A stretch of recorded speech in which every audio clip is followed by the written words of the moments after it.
What's up everybody? This is the Nexus 4 review from an iPhone user.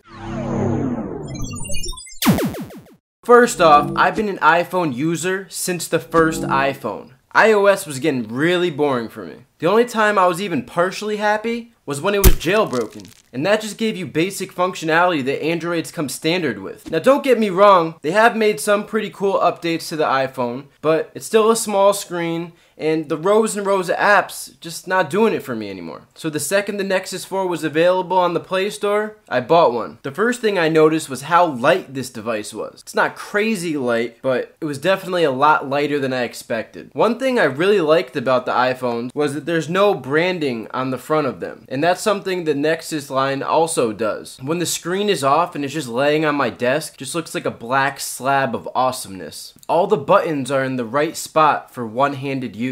Plus it has this really cool notification light that you could set to different colors depending on your notification. The back of this phone looks amazing. Depending on how the light hits it, it has this cool crystal matrix kind of effect going. This phone is so smooth and so responsive. It has 2 gigs of RAM and it shows. After using this phone for a few months, when I look at my iPhone 4S, it looks like a toy. Now I know that they went to the 4-inch screen on the iPhone 5, but 4 inches is not big enough for me. That's what she said. Widgets are amazing. I love being able to swipe to the side, be able to see what emails I have, be able to click right on my home screen to turn Wi-Fi on and off. Another feature this phone has that a lot of other phones don't have right now is wireless charging.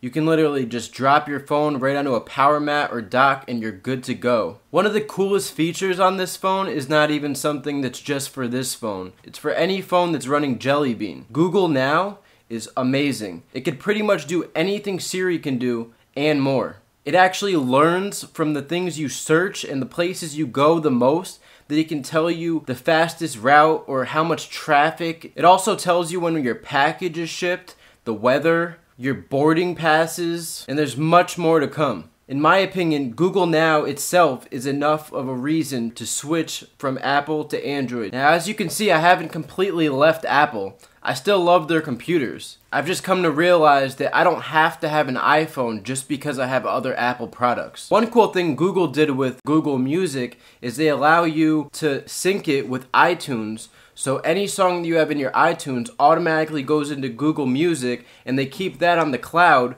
so you're actually not even using any of your space for music on your phone.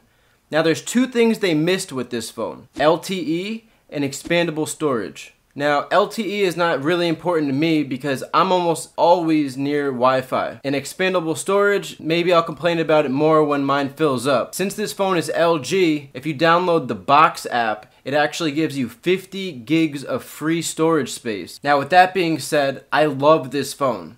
I've been using this as my main phone for the past few months, and I don't see myself ever going back to an iPhone unless they got a 5-inch display, widgets, and got a notification light. Because for some reason, I love that thing. Even with the lack of LTE and expandable memory, I still highly recommend this phone. It's a premium product for a reasonable price. If you enjoyed this video or found it helpful, please leave a thumbs up. Also, share this video on Facebook, Twitter, Google+, or whatever else you're using to help these iPhone users open their minds and move on to bigger and better options. See you guys next time.